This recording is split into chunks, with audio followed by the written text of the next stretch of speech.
एक वस्त्र नाही, एक विचारधारा. Khadi is the fabric of our country. Khadi symbolises freedom struggle आणि एक डायव्हर्सिटी आणि ethos of our country carry करणारं हे फॅब्रिक आहे. Khadi for fashion, khadi for nation आणि खादी फॉर ट्रान्समिशन आणि ट्रान्सफॉर्मेशन.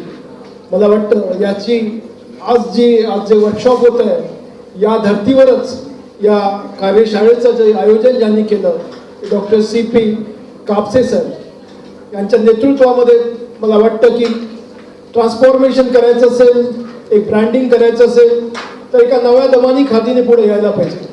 आणि जेव्हा खादी आपलं ट्रॅडिशनल कल्चर, ट्रॅडिशनल इथोस घेऊन असं काहीतरी करेल की ज्याच्यामुळे ज्या ट्रान्सफॉर्मेशनच्या जगामध्ये आपण काम करतो आहे त्याच्यामध्ये एक वेगळं अस्तित्व निर्माण करेल.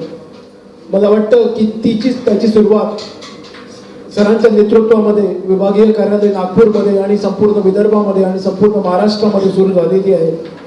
आणि त्याच जन्माला पुढे नेण्यासाठी आणि या आजच्या कार्यशाळेमध्ये काय होणार याचा प्रस्तावना करण्यासाठी मी आमंत्रित करतो डॉक्टर CP कापसे, निर्देशक खादी आयोग नागपूर.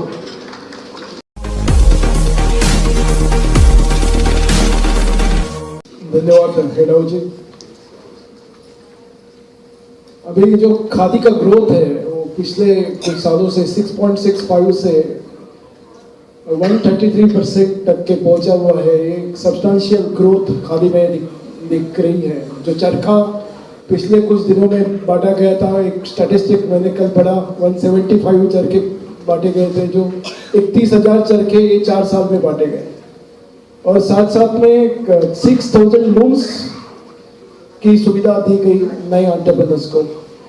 तो बहुत ज़बरदस्त ग्रोथ की तरफ खादी बढ़ रही है. अच्छा नेतृत्व है. ब्रांडिंग की साहब ने बात की तो इंडिया का जब नाम आता है तो 2 चीज़ें सबसे पहले आती है. पहला आता है योगा और दूसरा आता है खादी. ऐसा दुनिया में कोई व्यक्ति नहीं होगा जिसे गांधी नहीं पता, जिसे खादी नहीं पता. फिर ब्रांडिंग की क्या बात है. तो बात यही दिखती है कि नैतिकता जो सर ने कही. अभी मैं बांग्लादेश जाके आया तो बांग्लादेश में लोग हमारा इंडिया का यार्ड लेने के लिए तैयार नहीं है और पूरी दुनिया से यार्ड आ रहे हैं. वो खुद भी बना रहे हैं. हमारा कपास जाता है वो यार्ड, वहाँ पे यार्ड बनता है. हमारा लेने के लिए तैयार नहीं है क्योंकि हम ही हमारे दुश्मन बने हुए हैं. इतना सारा हम लोगों के पास होते हुए अगर हम इथिकली करेक्ट रहे तो मुझे लगता है कि हम लोगों के पास जितना हेरिटेज है, जो हमारे पास संपदा है, जो ब्रांडिंग है, जो नैतिकता है, उसको यूटिलाइज किया जाए तो sky is the only limit.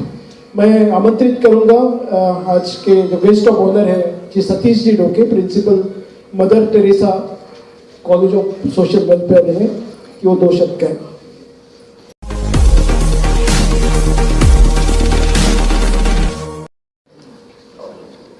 धन्यवाद साहेब. ग्रामीण व्यवसायाचा कला म्हणजे ग्रामीण उद्योग ज्यावर अतिशय मार्मिक विवेचन भोके साहेबांनी केलं. आपण आता वळतोय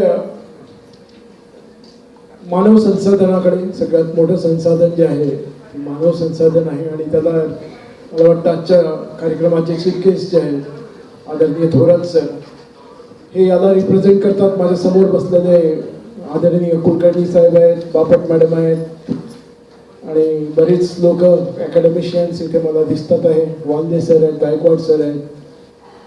अकॅडमिक्स आणि इन्स्टिट्यूट आणि इंडस्ट्री याच्यामध्ये लिंकेज व्हायला पाहिजे कारण हा एक फार मोठा हे आहे. जसं आता साहेबांनी सांगितलं की एंटरप्रेन्योरशिपला वाव दिला पाहिजे. 2042 पर्यंत इंडिया हा यंग कंट्री म्हणून राहणार आहे कारण 35 वर्षाच्या खालील जवळजवळ 65% लोकसंख्या आपल्याकडे आहे. जवळजवळ 800 मिलियन लोक आणि आपण यंग इंडिया म्हणून पुढे येतो आहे. पण या यंग इंडियाच्या हातामध्ये आपण काय देतो आहे. मला वाटतं की टेक्नॉलॉजी, रिसर्च इन्स्टिट्यूट्स आणि खादी संस्था म्हणा किंवा दुसऱ्या गव्हर्नमेंटच्या संस्था.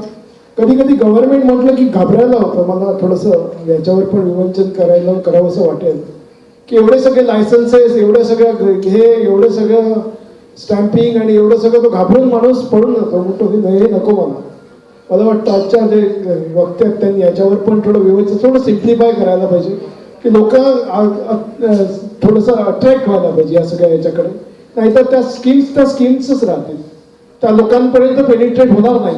कुठलाही फार्मर कुठलाही कोणालाही म्हणायचं नाही आहे, प्रत्येकाचा मुलाला मोठं व्हायचा पण तो गाव सोडून शहरात येतो, 50 एकर जमीन असेल पण 5,000ची नोकरी करायला त्याला हे पडतं. कोण भाग पाडतंय?